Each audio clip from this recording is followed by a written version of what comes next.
This is Jacob Carver, and welcome back to the Butcher Shop. Today we're doing a little special collaboration video, and I'm here with Brian. From Midnight's Gaming Emporium.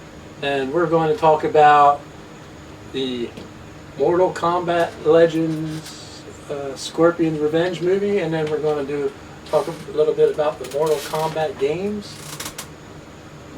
Like that one? One. This is Mortal Kombat 10, and the reason I picked this one to show it is because you can unlock characters like Leatherface and Jason and I think all that stuff, which I didn't get a chance to do yet, but one day I'm going to do it, and I'll show you guys some of that stuff probably. But anyway. The movie. And now we're going to go straight into the other section of the games. The games. Ooh. Mortal Kombat. As Jacob started out, when you first saw this in the arcade, you're thinking, holy shit, all this blood, all this gore, knocking people off of ledges into giant spikes. Then the first time you see a fatality, it's like, what the hell am I watching here? This is unlike any arcade game before, even close. Yeah, definitely when I was at the arcade and I put a quarter in the fucking Mortal Kombat machine, and whoever it was kicked my ass, and it said finish him, and they like ripped my skull and my spine out and shit. I was like, what the fuck did I just see? And I need to learn how to do that. So yeah, then it would be a week, I wouldn't say even weekly for us. I'm pretty sure it was like we used to hook out of school daily to play arcade games and to learn all the fatalities and shit that was in Mortal Kombat. And like I said, up to that point there was nothing like it. No, nothing even brutality wise, gore, blood wise, nothing. No. And even back then, as a youngster, I was fucking into like Bruce Lee and shit. So this was definitely for me, you know, into horror movies, into kung fu, karate shit.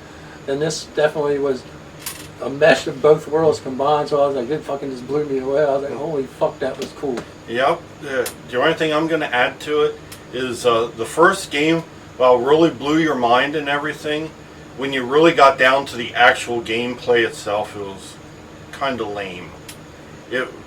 I mean, some of the characters had like this infinite stun lock type ability where you could like put like 3 or 4 moves together and like just keep doing it and just stun lock your opponent into a victory, and which is fine if you're good at those characters and know how to do them. Like Raiden was one that you could do that with, and another one was Sub-Zero, which, you know, kind of cheapened the gameplay a little bit.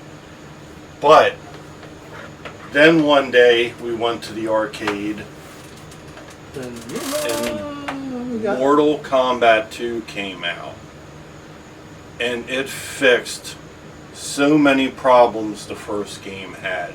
And that introduced new characters. Yep, a bunch of new. Yep, it had a bunch of new characters in it,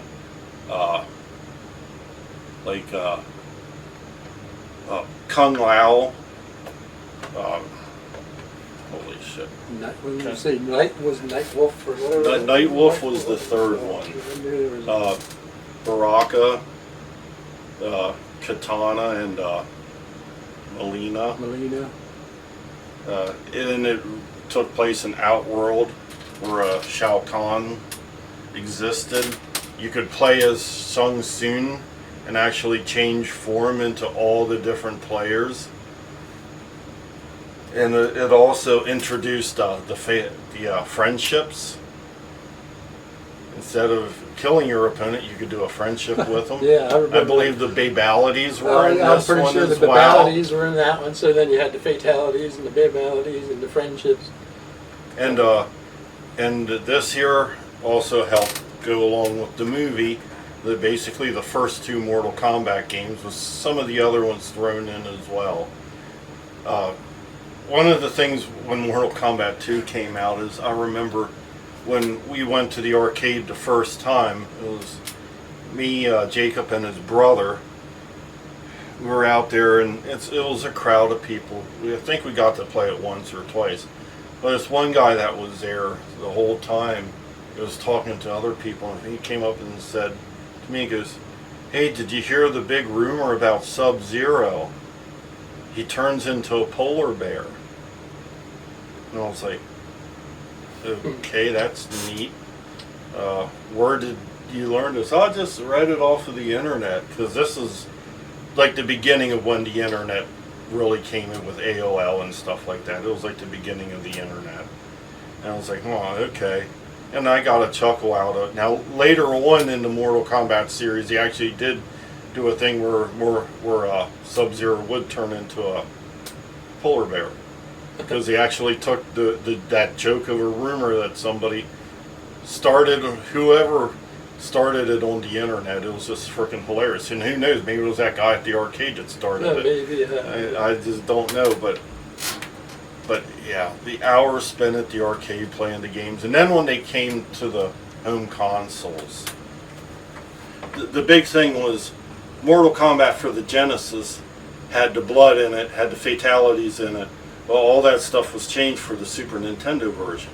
But the problem was, in order to get the fatalities and to get the blood in it, you had to put a special code in to unlock it.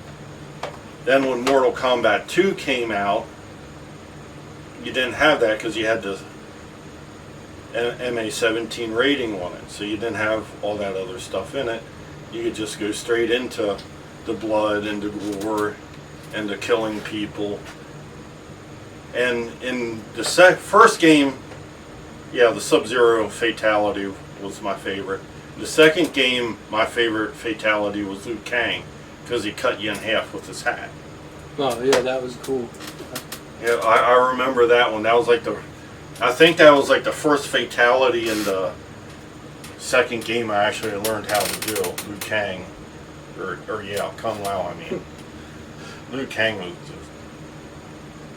Liu Kang, I mean, he was Bruce Lee. I mean, you can tell. He was 100% yeah, he was definitely Bruce Lee oriented character, for sure. Want to talk about anything about 10? Well, like I said, the only reason I got Mortal Kombat 10 is because you can unlock the horror characters. I'm pretty sure it's Jason and Leatherface and Alien. I'm not sure who else, but I like the story mode in 10, and there's some other interesting stuff. And I'm sure how many more is out after 10. I'm sure there's a couple more, but for me, this is one I'm just gonna keep playing and try to. Well, I guess you got to buy the characters, but eventually I'll get around to that, baby.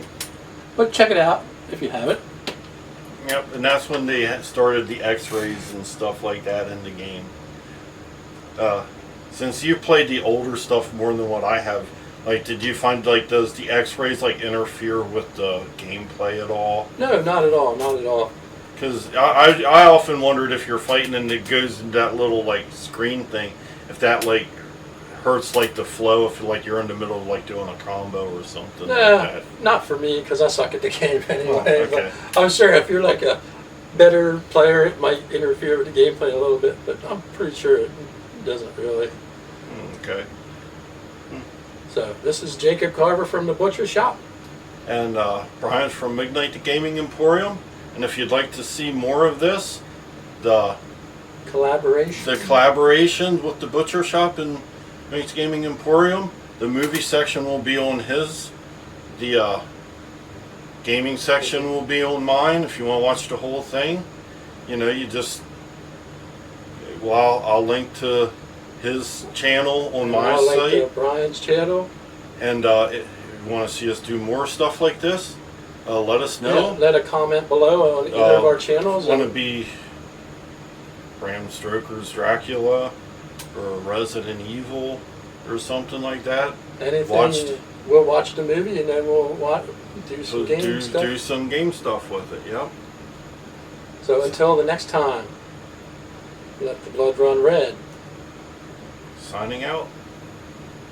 No maskers. Yes.